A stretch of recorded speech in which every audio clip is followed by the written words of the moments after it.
يخلقكم في بطون أمهاتكم خلقا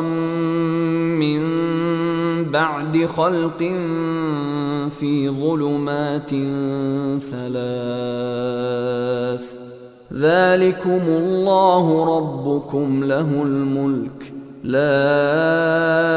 إله إلا هو فأنى تصرفون